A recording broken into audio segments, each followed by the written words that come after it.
Chapter 2 test review, day 1 of 2. We're starting with lesson 2.1, 2.2, and factoring on the front page. Okay. So lesson 2.1, 2.2, that was talking about going from a parent function to the new function. Okay. That parent function is this right here. The parent function starts at 0, 0. This rule or translation that it's telling us is how it's moving. Okay, so we're going to write an equation that looks something like part A on number 2.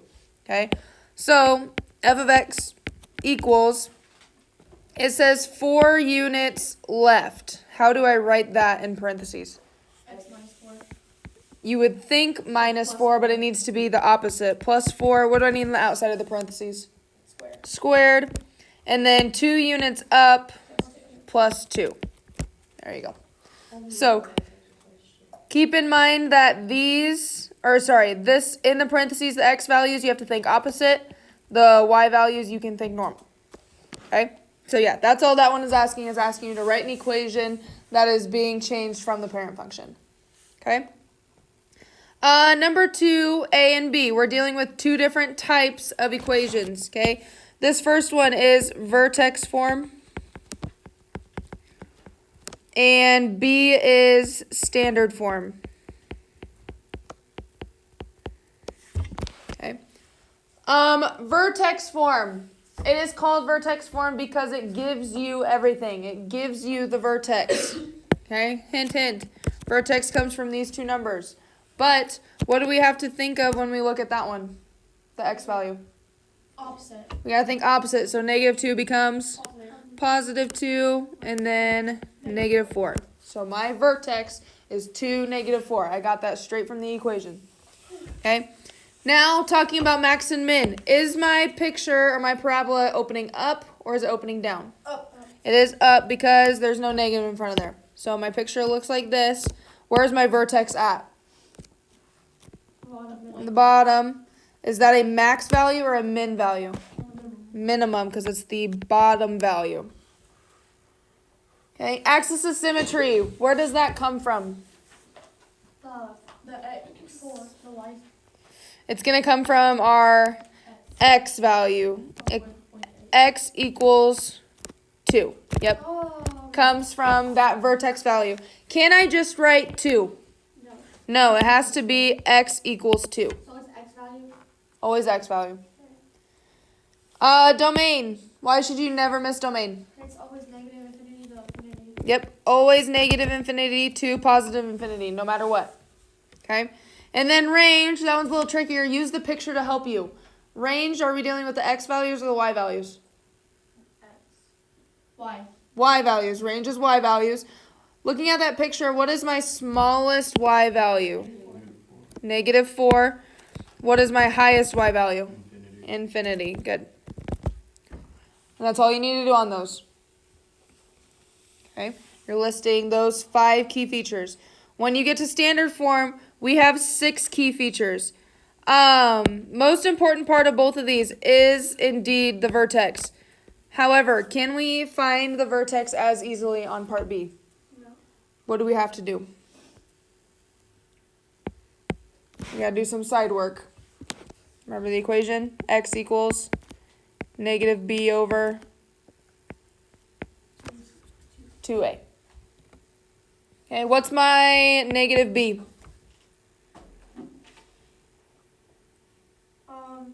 Negative 4. Negative 4 divided by 2 times a, which is 1. So what's 2 times 1? 2. Negative 4 divided by 2? Negative 2. That is my x value for my vertex, negative 2. How do I find the y value? If I know what the x value is, how can I find the y value? Plug it in. We're plugging in this x value into both x's here. So, writing that out, we have y equals negative 2 squared plus 4 times negative 2 minus 6. So now we just solve. What's negative 2 squared? 4. 4 times negative 2? Negative 8. And then we have minus 6. 4 minus 8 is negative 4. Minus 6 is Negative 10. That negative 10 is my y value. So now do we have the vertex? Yes. Once we have the vertex, can we find everything else? Yeah. Yes. Okay. Is my picture opening up or down? Down. How do you know? Where do you look? X is negative. You look at this y value right here. Or, sorry, this value right here. Is there a negative there? No. No. So our picture is opening Up. up. My vertex is here. Is that a max or a min? That's a minimum value. What is my axis of symmetry? 2, negative 2. X equals negative 2. Right. We have to write x equals negative 2. Remember, we get that from our x value here. Domain. Negative infinity to positive infinity. Range. Use the picture to help you out. Negative 10, Negative 10 infinity. to infinity. And then standard form allows us to say what the y-intercept is. Where do we get the y-intercept from? Negative 10. That's where the vertex is. But where's the y-intercept? 6. Negative 6. We always get it from our c value. Okay, so how do I write the y-intercept? As a coordinate. 0, negative 6. 0, negative 6. Yep. Your y-intercept is always going to come from that c value. Okay. Making sure you are writing all of these key features in the correct form, especially that axis of symmetry and y-intercept. Okay. Number 3 is asking you to graph number 2, part A. What is the most important piece of that? The vertex. So plot the vertex, 2, negative 4. How do we get all of our other points? We go up. Wait. How do we find all of our other points? Don't you gotta like use the one Up thing 1 and over then 1. Step pattern. What's our pattern? Up 1 over 1. Up 1 over 3. Yep. 1, 3, 5, 7. Okay, so what this means, we're going over 1, up 1, over 1, up 3, over 1, up 5. How do I get the other side? Exact same thing. Same thing. It should mirror each other. Over 1, up 1, over 1, up 3, over 1, up 5. And that So is, it's over 1, up 1, over 1, up 3. yep, Over. Yep. Over 1, up 5. yep. You're always going to go over 1, and then your step up is different. Okay. Okay? So that is all you have to do on number 3. Okay? Moving on to our next part, which was factoring.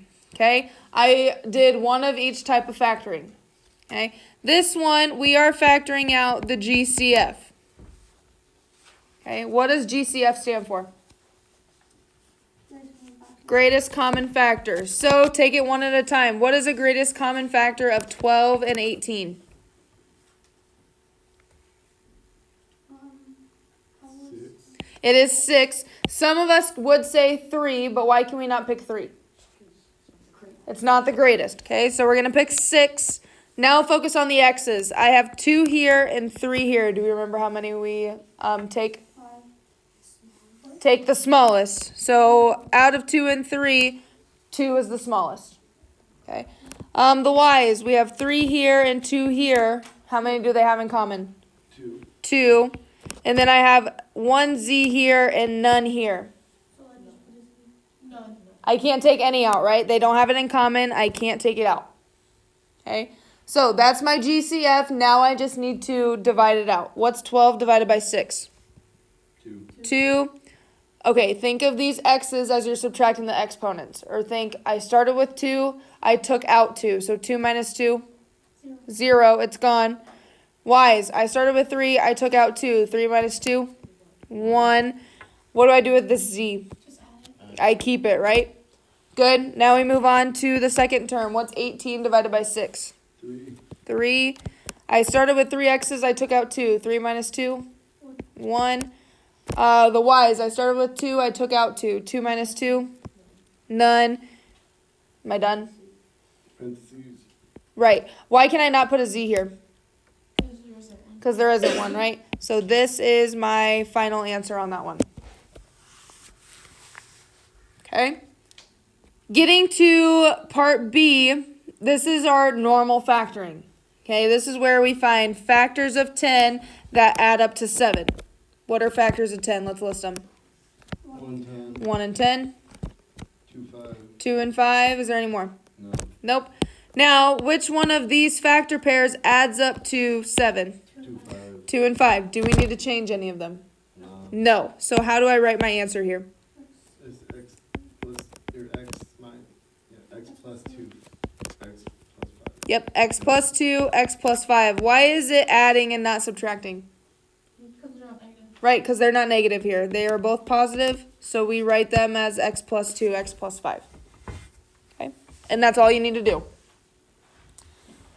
When we get to part C, what do you notice compared to part B? Minus 4. It has 4 terms instead of 3. When we have 4 terms, what do we need to do? Group. Factor by grouping. Okay, what are we grouping together? The first two and the last two. First 2, last 2. What do we do once we have them grouped? We're gonna find the GCF of both of those groups. So what is the GCF of my first group here? 4, and then how many x's can I take out? 1. 1. Good. Oh, take out 1. Now I'm gonna divide it out. What's 4 divided by 4? 1. How many x's am I gonna have left? 1. 1. What's negative 16 divided by 4? 4. Negative 4. Do I have an x left? No. No. What can I take out of that second grouping? 3. 3. Can I take an x out? No. Why not? Because there isn't 1 on the 12. There isn't 1 on the 12. Good. 3 divided by 3. 1. And we have that x in there still. What's negative 12 divided by 3? Negative 4. Negative 4. How do you know if you did it correctly? It was same. These two should match. If they don't, can you move on? No. No. How do I write my answer here? 4 plus 3. And then x minus 1. Yep, 4x plus 3, x minus 4. Doesn't matter the order you write these in. Nope, doesn't matter. So if you put x minus 4 and 4x plus 3, that is the same exact thing. Okay, how I got that? I took what I had that's the same, and then I took what I had left over for my other one. Okay? Last one here for today. What do you notice compared to part B? There's 2 different colors. Oh, this is supposed to be an X. Sorry. This is supposed to be an X. What else do you notice? There's a 2 in front of the x. There's an A value. So we have to do a little extra step when we have an A value. What is it? Multiply 4 by 2. Yep, we have to take 2 times negative 4, which is Negative 8. negative 8. We need to find factors of negative 8. What are they? 1 and 8. 1 and 8, 2 and 4. 2 and 4. Okay. So now, which factor pair can get us to negative 7? 1 and 8. 1 and 8. Do we need to change them? Yeah. Make the 8 negative. Yep, we need to make the 8 negative. Now, since we have this A value, we cannot just come in here and write x plus 1 and x minus 8. We can't do that. Okay, what do we have to do instead? Rewrite it. We have to rewrite. Okay, so what that means is we're going to keep our A value, plug in our factors. Doesn't matter the order you put these factors in. No, I'm just going to put minus 8x plus 1x, and then we keep our C value. Again, what happened here is our 2 factors that we chose replaced our original B value. And again, it does not matter the order that you put these in. You will still get the same answer. Okay? What do I do now? Put them into group. Right, I have 4 terms, so I need to factor by grouping. And find what's common. Yep, what can I take out of that first group? 2. 2 and X. x. What's left on the inside?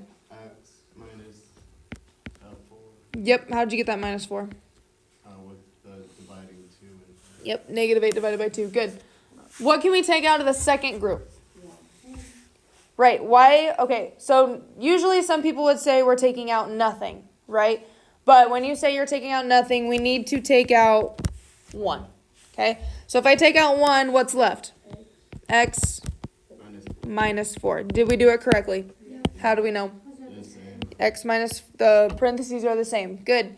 How do I write my answer? 2x plus 1, x minus 4. Good. And then that is all. Any questions on the factoring?